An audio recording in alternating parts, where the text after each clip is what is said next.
working. 116.1.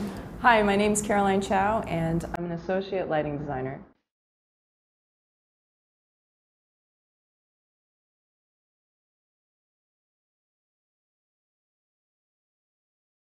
An associate lighting designer helps put on a production, assists the lighting designer with whatever needs to happen to put up the lighting for a show. The associate lighting designer basically takes care of all the details, so the lighting designer doesn't have to worry about them.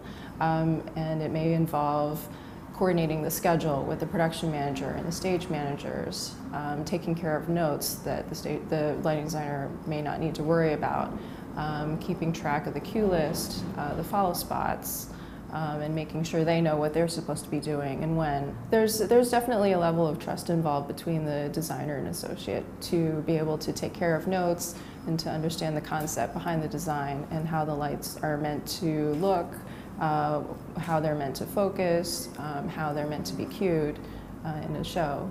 Having a design eye is definitely important as an associate lighting designer. That's something I think that's very important for the designer to be able to understand where they're coming from and to recreate what they're doing, or to be able to step in and take care of the show if the designer's not available, or to finish cueing, or to take the show on the road, for instance, and recreate the design.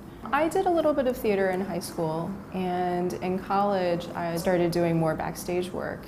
And I worked on a show that was incredibly moving, and I was just amazed at how it affected audience members. And I worked on the lighting for it, and that's when I decided that I wanted to continue and learn more about lighting. But when I got out of college, I looked for an internship, and I worked at Arena Stage as the lighting fellow, and moved around a little bit after that. And worked at the Santa Fe Opera in their lighting department. I'm going back, and this is my 10th season there.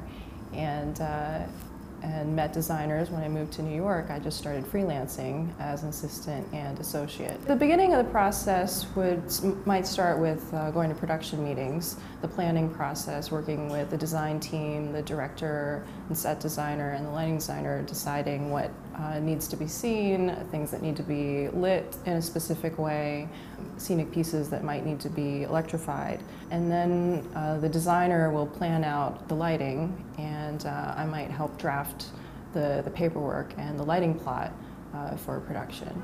And then it goes into the load-in period. The next step of the process would be focusing the show. So after the scenery is loaded in, the lighting is loaded in, and pointing all the lights on stage, and then we would go into tech. The scale of Spider-Man is very large, so just the sheer number of lights, the number of cues, the number of things that need to be coordinated in terms of scenery and props.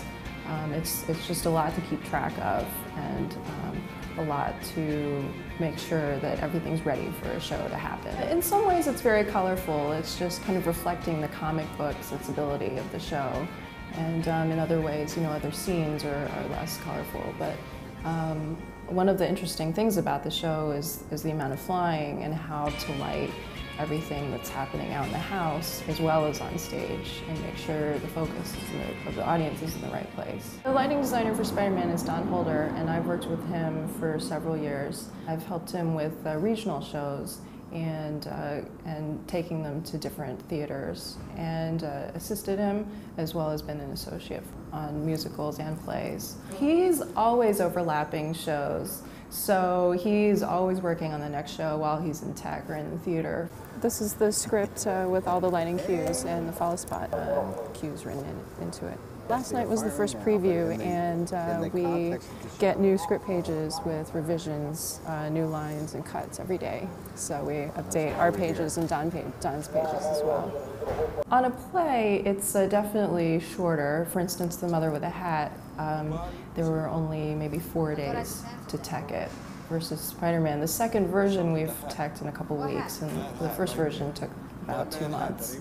And on the play, I was the only person assisting Don on the show, and it's much smaller scale. The set doesn't move as much, many fewer lights, and less moving parts in general. Some people are quite happy to stay associate lighting designers and enjoy that challenge, and other people want to be or are designers themselves and do an addition to their design.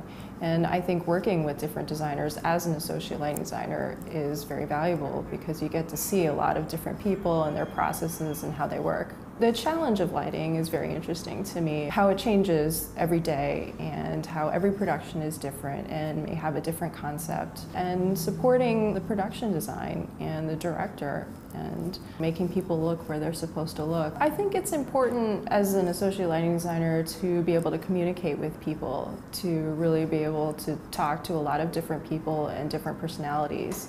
And also to be able to lighten the mood. You want to be someone who is enjoyable to have at the tech table and to see every day for hours on end. All the different people that I get to work with and all the terrific people that I get to meet and work very closely with for maybe a short amount of time, but the friends that you make also along the way.